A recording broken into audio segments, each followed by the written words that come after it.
আসসালামু আলাইকুম ওয়া রাহমাতুল্লাহি ওয়া বারাকাতুহু।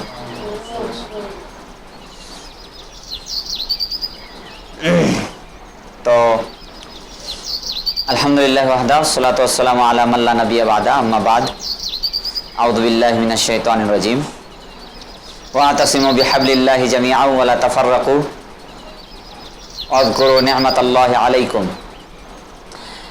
প্রশংসা সেই মহান আল্লাহ তাবারাক ওয়া তাআলার জন্য, যিনার অশেষ দয়া অশেষ রহমতে আমরা মানুষরূপে পৃথিবীতে এসেছি। দরুদ ও সালাম নাজিল হোক প্রিয় নবী মুহাম্মদ রাসূলুল্লাহ সাল্লাল্লাহু আলাইহি সাল্লামের উপর, যিনার আগমনে আমরা দ্বীন ইসলামকে পেয়েছি।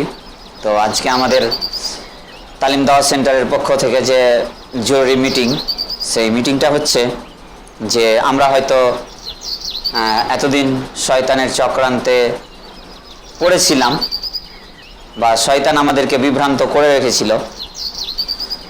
আর শয়তান চায়, সবসময় শয়তান চায় যে, এর আগেও তোমাদেরকে হয়তো শুনিয়েছিলাম, মনে আছে কিনা, শয়তান সবসময় চায় যে আমি মানুষকে দ্বীনের পথ থেকে কিভাবে সরিয়ে রাখবো। এটা শয়তান কিন্তু প্রাণপণে চেষ্টা করে কি করে না করে।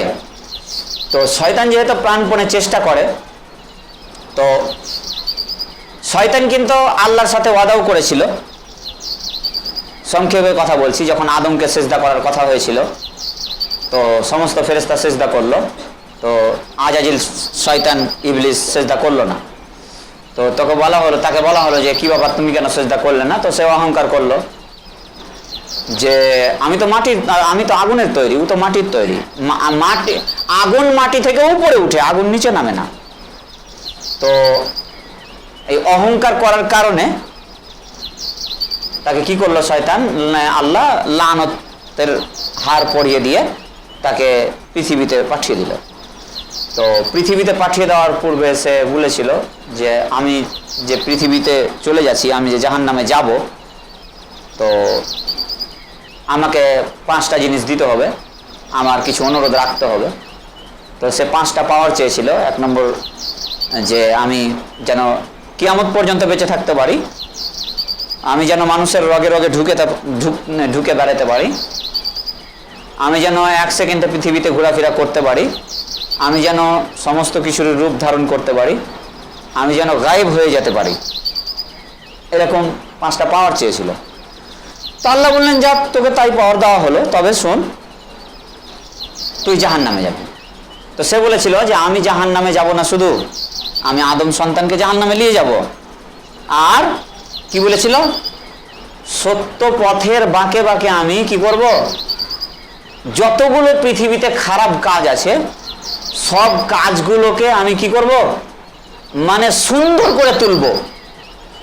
খারাপ কাজকে আমি মানুষের মাঝে সুন্দর করে তুলব, দিয়ে ডান দিক থেকে, বাম দিক থেকে, সামনের দিক থেকে, পিছনের দিক থেকে, চারিদিক থেকে, আমি কথাগুলো শুনবা, চারিদিক থেকে আমি কিন্তু ঘিরে ফেলবো, দিয়ে ঘিরে ফেলে আমি মানুষকে পথভ্রষ্ট করব। বুঝতে পেরেছ? ঠিক আমাদের জীবনে তাই হচ্ছে। যেটা জিনিস খারাপ, যেটা আমাদের অপছন্দনীয়, যেমন কেউ আমাদেরকে ভালো কথা বলছে, তো যেন কি আমাদেরকে ভালো লাগছে না, হ্যাঁ খালি ভালো কথা বলছে, খালি ভালো উপদেশ দিচ্ছে। কেউ হয়তো আমাদেরকে একটু ভালোর জন্য 2টা কথা শুনাইছে, বকছে, তো আমাদেরকে ভালো লাগে না, ওর কেন কথা শুনবো, মুখ তুমুক, এরকম কিছু হয় না? তো এগুলো শয়তান মনের মধ্যে জাগায়। আসলে তোমাকে ধরো, আমাদের শিক্ষকেরা বলতো যে দেখো, কোনো ছাত্রকে কোনো শিক্ষক যে মারে, তাহলে তুমি মনে করবা যে ওই শিক্ষকটাই আমাকে বেশি ভালোবাসে। এটা কেউ বিশ্বাস করতে পারবে? বিশ্বাস করতে পারবে না। যে হ্যাঁ, আমাকে মারবে, ফের কি করে ভালোবাসতে পারে? এখনকার ভালোবাসা মানে ওইটাই যে প্রতিদিন মশলা মুড়ি খাওয়াবে আমার শিক্ষক, আমাকে প্রতিদিন আমাকে ভালোবাসবে, আদর করবে, কিছু বলবে না, আমি পড়া পারবো না, কিছু বলবে না, এটাই এখন ভালোবাসা। কিন্তু ভালোবাসা ওটা নয়। ভালোবাসা হচ্ছে এটাই, তুমি যে পড়বা না, তুমি যে বাঁদরামো করবা, তোমার বাঁদরামো করার দিকে যে তোমাকে সোজা করবে, তোমাকে যে সঠিক পথ দেখাবে, ওটাই তোমার শিক্ষক আসল। যে তোমাকে দুবারই মারবে, এখন আমরা কি করি, একটা চর মারলি, আর কাছে পড়বো না। এটা কে জাগায় বলো তো মনের মধ্যে? এটা শয়তান জাগায়। ঠিক আছে? শয়তান মনের মধ্যে জাগায়। তো শয়তান অনেক কিছু জাগায়, আর শয়তান চায় যে দাওয়াতি কাজ এই কাজটা না হোক, কারণ একজন এখান থেকে বের হয়ে গেলে, ভালো হয়ে বের হলে ও আরও 10 জনকে তৈরি করবে, ওরা ফের আরও 10 জন করে তৈরি করবে, দিয়ে পৃথিবীতে আল্লাহওয়ালা সংখ্যা বেড়ে যাবে। তো শয়তান সবসময় চায় যে আল্লাহওয়ালা সংখ্যা কমে যাক, পৃথিবীতে সৎ পথের সংখ্যা কমে যাক, এটা চাই। ওই জন্যেই এখন পৃথিবীতে ভালো লোকের সংখ্যা কম, চিরদিনই ভালো লোকের সংখ্যা কম, খারাপ লোকের সংখ্যা বেশি, শয়তানের সংখ্যা বেশি। তো আমাদের উচিত হবে, আমরা যে শয়তানের চক্রান্তে পড়েছিলাম, তো আমি যে আয়াতটা পড়েছি, মহান আল্লাহ তাবারক ওয়া তাআলা বলছেন ওয়াতাসিমু বিহাবলিল্লাহি জামিআউ ওয়ালা তাফাররাকু, তোমরা শক্ত করে আল্লাহর রজ্জুকে আঁকড়ে ধরে থাকো, আল্লাহর নিয়ামতকে আঁকড়ে ধরে থাকো, ওয়ালা তাফাররাকু, তোমরা দলে দলে, মানে দলে দলে বিচ্ছিন্ন হয়ে যেও না, মানে ওইদিকে একটা দল এদিকে একটা দল এরকম হয়ে যেও না, তোমরা এক জায়গাতে মিলামিশা থাকো। এটা আল্লাহ তাবারক ওয়া তাআলা বলছেন। বিভিন্ন জায়গাতে এরকম আয়াত আছে, তো অতগুলো আলোচনা করার প্রয়োজন নেই। বিভিন্ন জায়গাতে এরকম আয়াত আছে, বিভিন্ন এতে হাদিসে রাসূল বলেছে যে যে একাই থাকবে তাকে নাকি শয়তান খেয়ে ফেলবে, বকরির পালের মতো। যেমন বকরির পাল থেকে বকরি যদি আলাদা হয়ে যায়, তাহলে বাঘ সুযোগ পেলে খাবে কি খাবে না?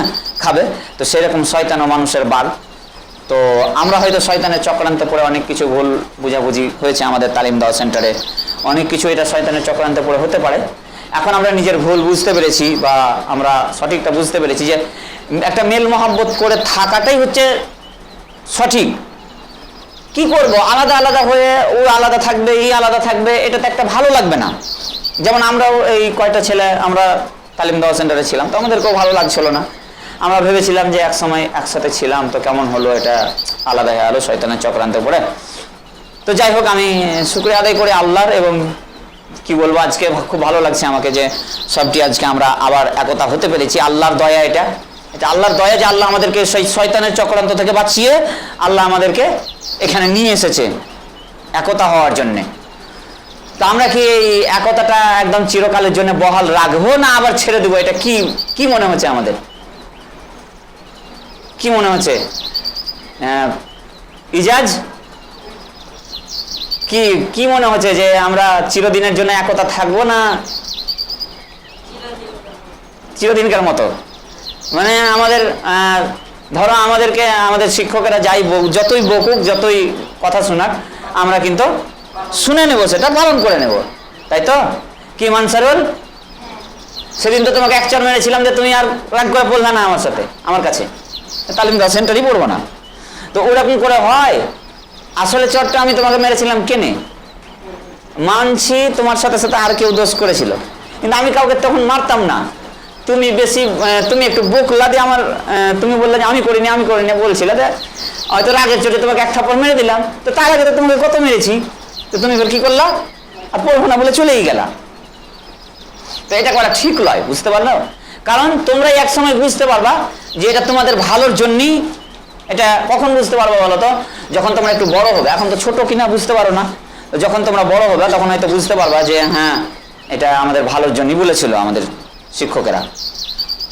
তারপরে ইমরান, কি খবর? জোরে বলো।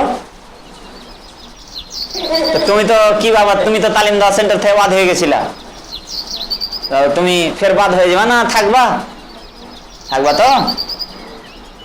তো যাই হোক, আমরা এখন আল্লাহর কাছে দোয়া করব যেন আল্লাহ আমাদেরকে একতা হয়ে দাওয়াতি কাজ করার তৌফিক দান করেন। আর এই ভিডিওটা যেহেতু আমাদের দর্শকেরা দেখবেন, তো আমরা দর্শকের কাছেও দোয়া চাইব যে আপনারা দোয়া করবেন যে আমরা ইতিপূর্বে শয়তানের চক্রান্তে পড়ে হয়তো আমরা পৃথক হয়ে গেছিলাম, তা আমাদের জন্য দোয়া করবেন যেন আমরা একসাথে মিলেমিশে দাওয়াতি কাজ করতে পারি। আর যে সমস্ত ছেলেরা আমাদের কাছে রয়েছে তারাকে যেন শিখাতে পারি ভালোভাবে, তারা যেন ভালোভাবে শিখে তারাও যেন দাওয়াতি কাজটা করতে পারে, আর আমাদেরকে যেন শয়তানের চক্রান্তের থেকে আল্লাহ বাঁচিয়ে রাখে। তো যাই হোক, আমরা সবারই সাথে একবার হাতটা মিলিয়ে নিব, একে একে উঠে এসো। তো আসসালামু আলাইকুম। ওয়ালাইকুম আসসালাম। এসো, সবার সাথে হাত মিলিয়ে নাও। ওয়ালাইকুম আসসালাম, আলহামদুলিল্লাহ। তো সবার সাথে হাত মিলিয়ে নাও। হ্যাঁ, সবার সাথে মিলাও।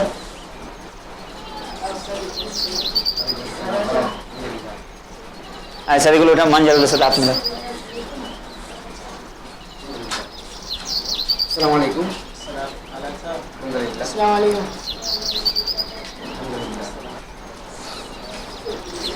যাই হোক, আমরা এখন একতা হয়ে ইনশাআল্লাহ তালিম দেওয়া সেন্টারের নিয়ম মেনে চলবো। আল্লাহ যেন আমাদেরকে সেই মেনে চলার সুযোগটা দেন। আমিন। আসসালামু আলাইকুম রহমতুল্লাহ।